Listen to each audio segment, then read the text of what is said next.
it actually tells you to eat and kind of. Even when you feel low, you can still go. Even when you feel slow, you can still go. Even when there's no hope, you can still go. I never answer to no, man, I still go. Hi, welcome back. It's Adrian, the Mountain Man.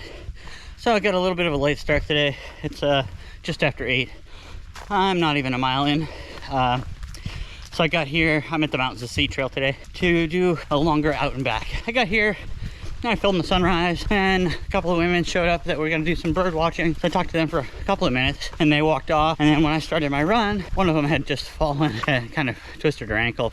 Heard a pop, tried to help with that, and she seemed okay. She got up and was hobbling back to the car, and I talked to her friend, and I mentioned, I'm sure a lot of you know, but not everyone, part of the reason my name is the Tin Man, the MountTinMan, is I have a metal ankle because I fell off a bridge during a race, and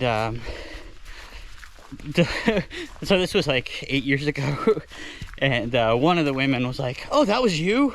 So it was really interesting to talk to somebody out of the blue that kind of knew my story of falling during that race and having to go to the hospital and have surgery and stuff. They seem okay.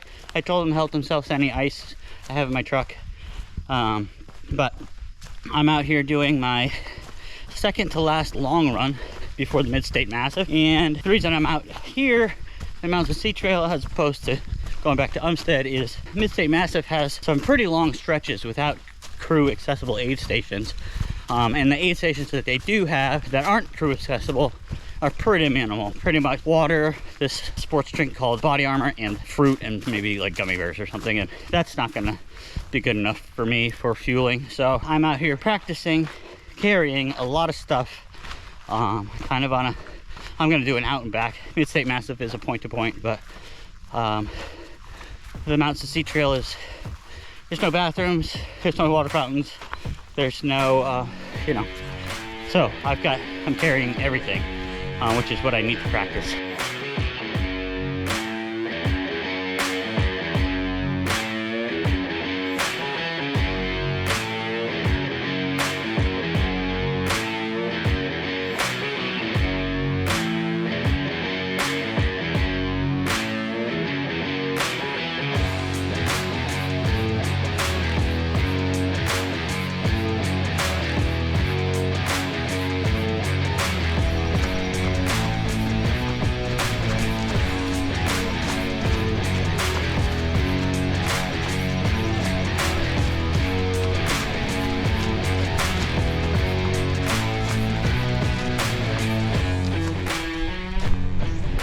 All right, I'm about 5.5 miles in.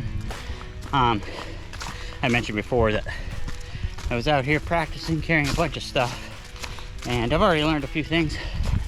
I had put my normal stuff, 2 water bottles with tailwind, my phone, my GoPro, like all that normal stuff, in the front, and then all the extra stuff I put in the back of this Advanced Skin 12 pack from Sullivan. And I just found it really uncomfortable. Like the whole pack was pulling backwards, and it just kind of hurt my shoulders.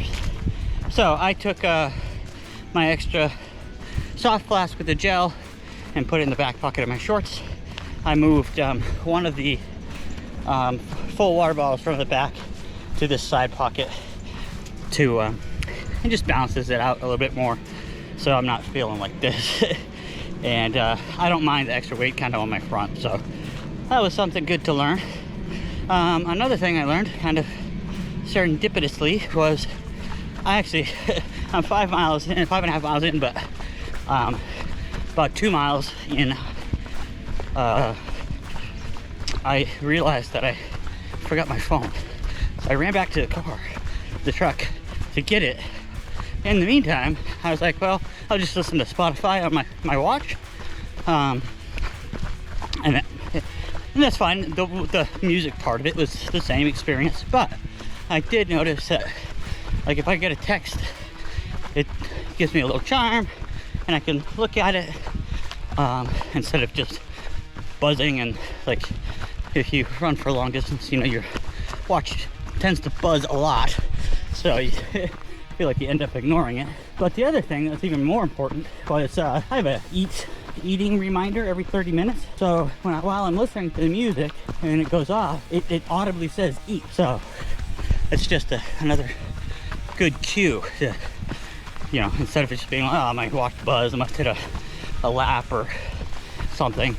It actually tells you to eat and kind of, oops, as you see me almost fall. So that's good too. So I think I might do that for the ultra. I'm gonna practice doing that some more.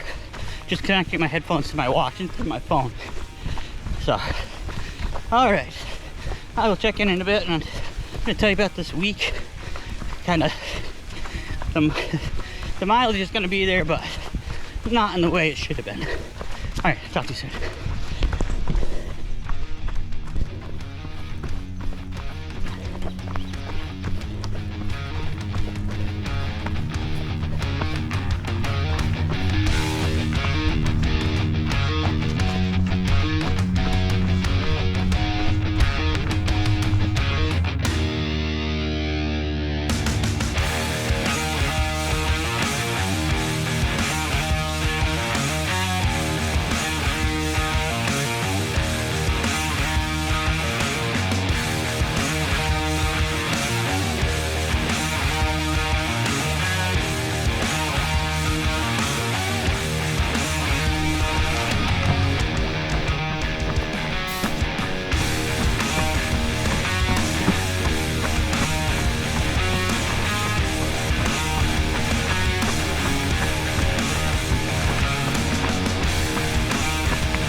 Alright guys, about 10 miles in, and I want to take this opportunity to say thank you to everybody who has subscribed. I had a goal of hitting 100 subscribers on my birthday, which is this coming Thursday, the 22nd, and I am at 128 right now, so I really appreciate that. Thank you so much. And if you are not subscribed and you get value out of the videos and think they're helpful or entertaining or anything, please do subscribe. I really appreciate it. It's very motivating for me to get out here and do these runs, and also to make the videos. Been putting in a lot of work on the videos, trying to figure out the cameras, and you've noticed the screenshots I think are getting better. Finally found like a theme that I think I'm happy with. Any input on anything like that is welcome. Any questions about running?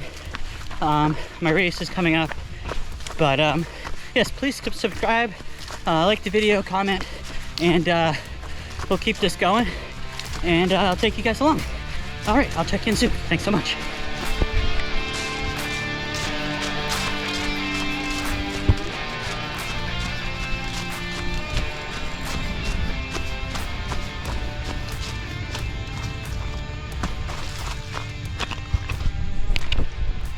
All right, I lucked out this time.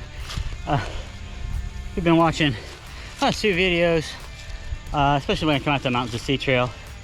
All the water's been dried up.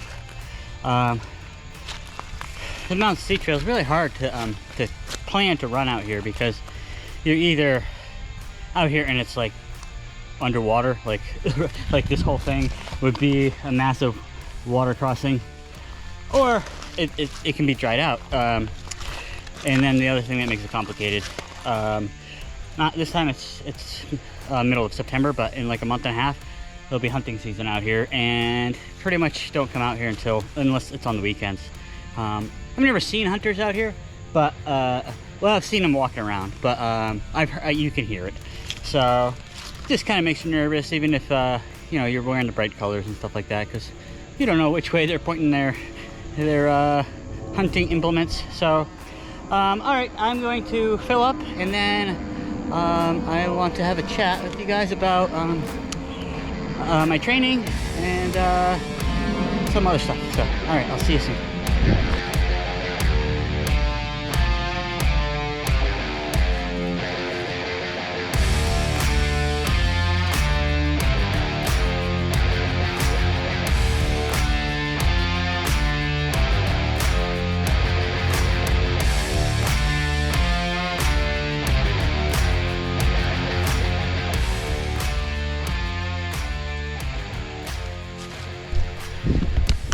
All right, my water bottles are full. I had to be careful because there were like little minnows in there, so I definitely didn't want to scoop them up. All right, onward.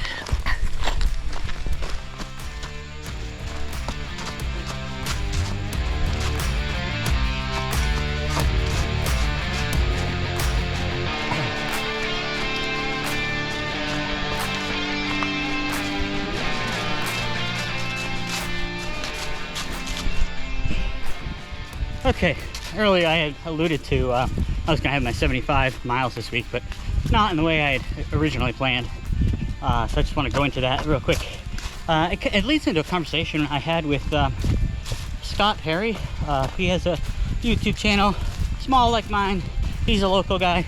His YouTube channel is Scott Runs, the letter N with an apostrophe, and stuff. Scott Runs and stuff. He's a great guy.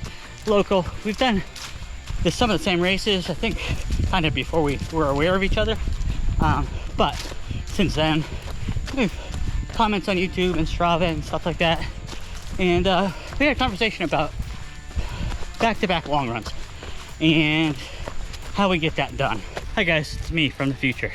It's the following week, and I made a few errors on what you're about to see.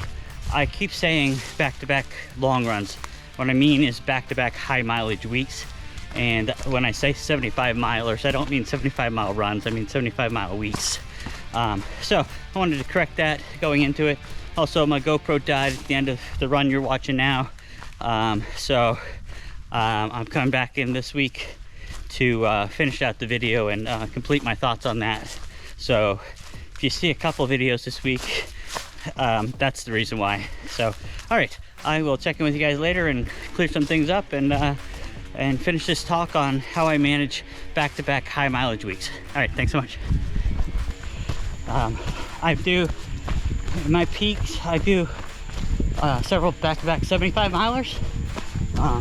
And the way I accomplish that is I'm very flexible with myself, especially during my midweek runs. I try to be stick to the plan on the weekends, try to do 30 on Saturdays and 20 on Sundays, but that leaves 25 miles for the week.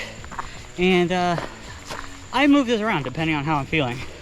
For example, last week, the week before, had been a very, very down week for me because it was the week after I'd run the 50 miler, the Iron Mountain 50 miler. Check that video out if you're interested.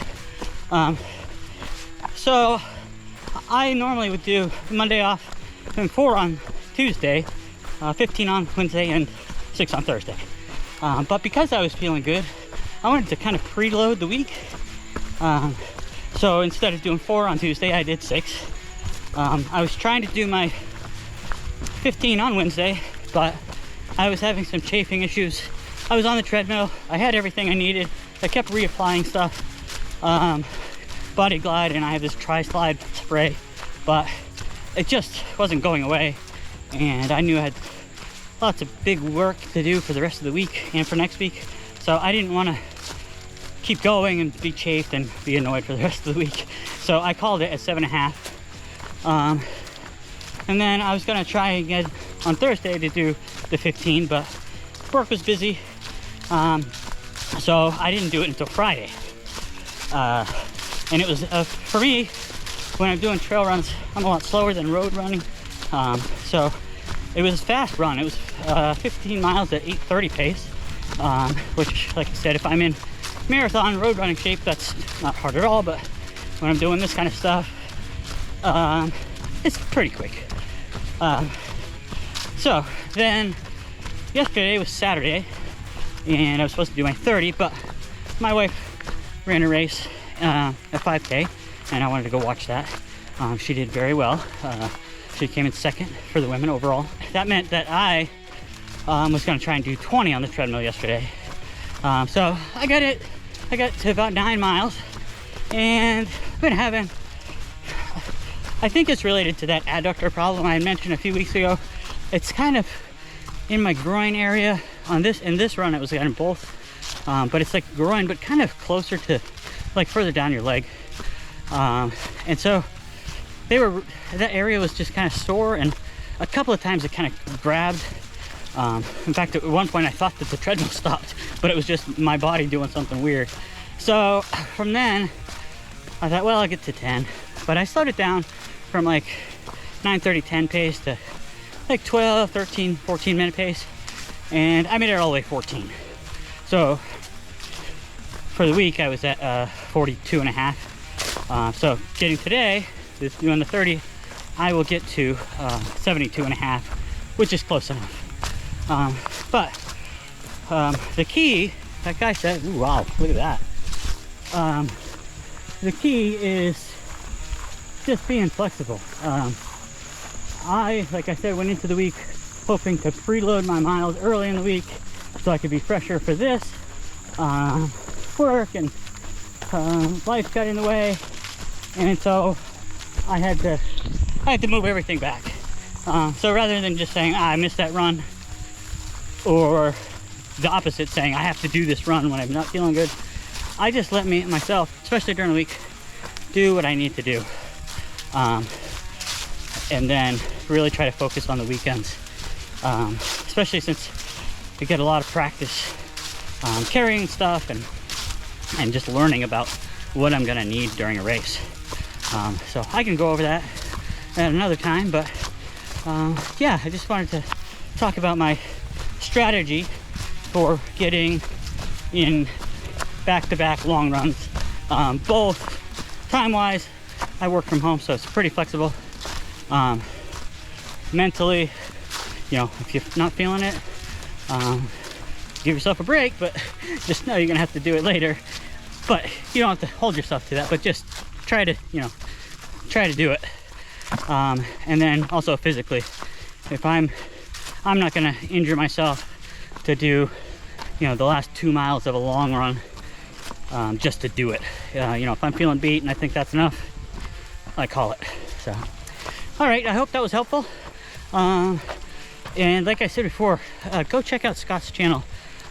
He's really nice. He's also around the same amount of subscribers as I am, so he's looking to boost those numbers too.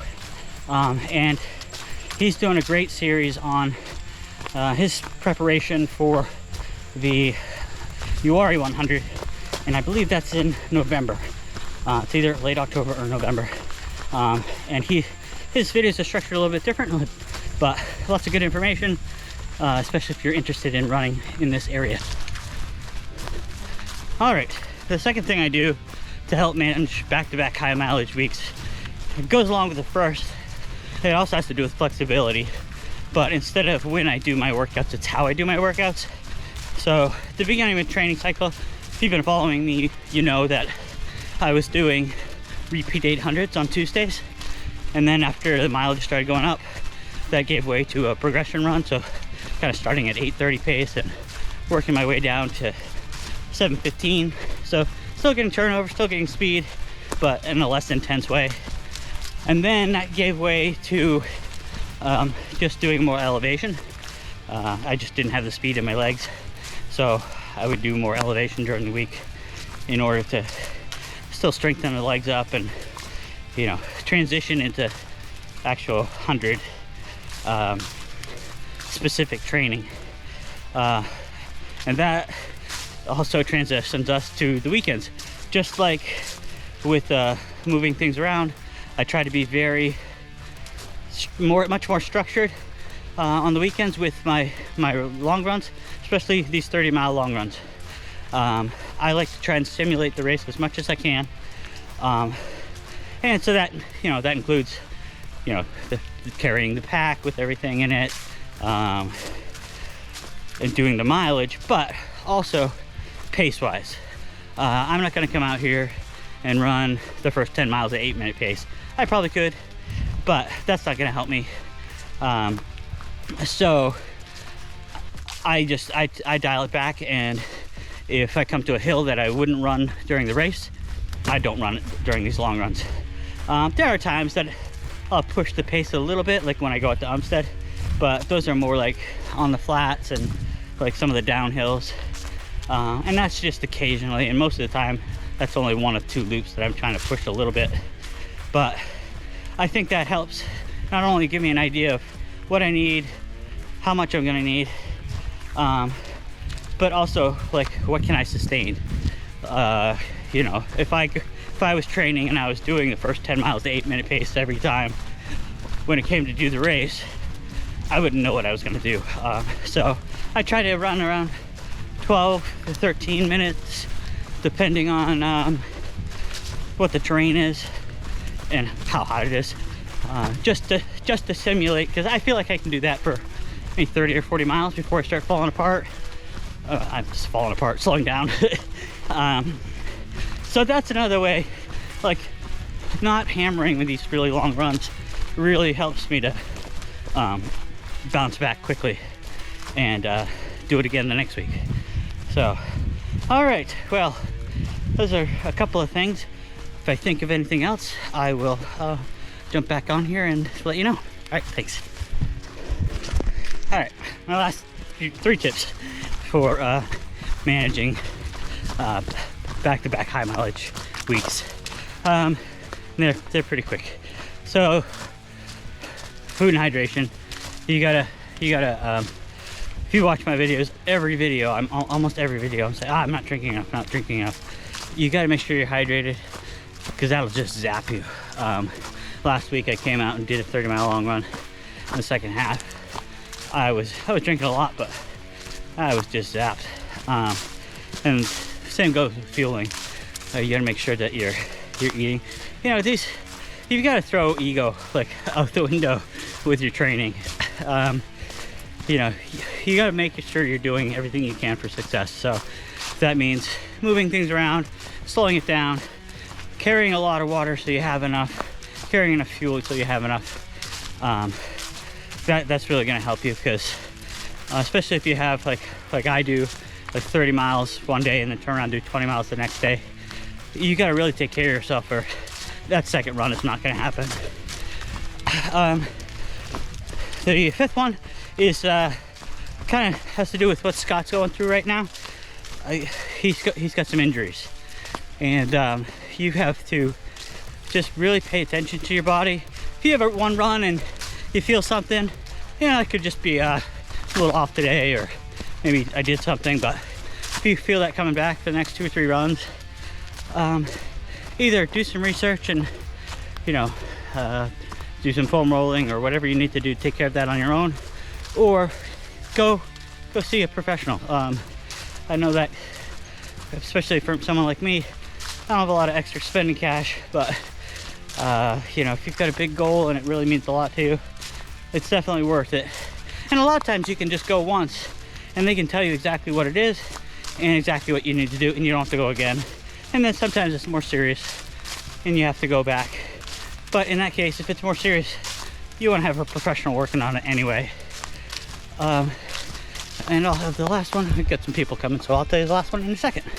All right, that was a couple of women with their dogs. So that rolls right in nicely to the last thing. And I know it's going to sound cheesy, but let's have fun. If you're not going to enjoy it, you're not going to do it. And it doesn't have to be, you know, a circus or parade or anything every time, but you know, like I do, like in North Carolina summers, I'll go run on the treadmill most of the week. Now I know that doesn't sound fun, and if it was New England in the fall, I would say that sounds horrible. But in North Carolina in the summer, where it's, you know, 100 degrees and 98% humidity, it's much more enjoyable to run on the treadmill with 3 fans, an air conditioner, a TV, my whole aid station setup. So yeah, like it doesn't have to be, you know, oh, I can't wait to do this, but you know, take down those barriers and just make it as enjoyable as possible. And to look forward to it. All right, so those are my tips for managing back-to-back high mileage weeks. Just, you know, be flexible with yourself, both in the days of the week, the intensity. You know, try and stick to, you know, you've got to progress and you've got to keep moving with load and things like that. But as long as you're taking care of yourself, both mentally and physically, it makes it a lot easier. So, all right, I hope those were helpful, and if they were, please like the video, please subscribe to the channel.